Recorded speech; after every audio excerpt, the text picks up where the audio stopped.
দিয়ে তুমি অন্যায় করো। জি, নামাজ বাদ দিলে সরাসরি কাফের। আল্লাহ বলে নাই, রাসূল বলে নাই, কিছু না। রাখো, চলো, যাও, আমার যাও, যাও, যাও, যাও, আর বলার দরকার নাই। নামাজ ছাইড়া দেওয়া কবিরা গুনাহ। ইচ্ছাকৃত নামাজ ত্যাগ করলে সে কাফের হয়ে যায়। বিশ্বাস করুন মুসলমান, নামাজ পড়বেন না, মুসলমান থাকতে পারবেন না।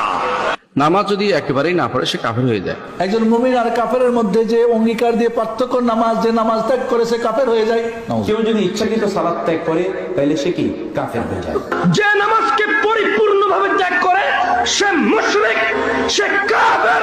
যে সালাত আদায় করে সে মুসলমান, যে সালাত আদায় করে না সে কাফের। যে সাহাবায়ে কেরামগণ কোন পাপের কারণে মুসলমানকে কাফের মনে করতেন না। মুসলমান পাপ করতে পারে, কিন্তু নামাজ তরককারীকে তারা কাফের মনে করতেন। জেনে বুঝে ইচ্ছায় স্বেচ্ছায় সজ্ঞানে সালাত পড়ে না, এই দুই শ্রেণীর মানুষ কাফের, সরাসরি কাফের। কোন জায়গায় কোরআনের একটি আয়াত অথবা রাসূলুল্লাহর হাদিস দেখাতে পারবেন না যে বেনামাজি মুসলিম এই কথাটি আছে।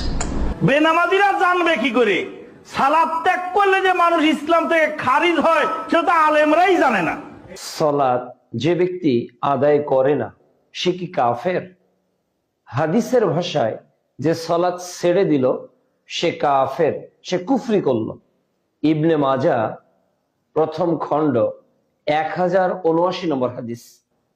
অনুরূপ ভাবে ইবনে মাজার 1080 নম্বর হাদিস, যে সালাত ছেড়ে দিল সে কুফরি করলো।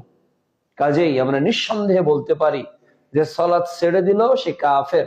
তবে ব্যক্তিকে উল্লেখ করে কাফের বলা যাবে না, অমুক কাফের তমুক কাফের, বরং বলতে হবে যে সালাত ছেড়ে দিল সেই কাফের, সেই কুফরি করলো।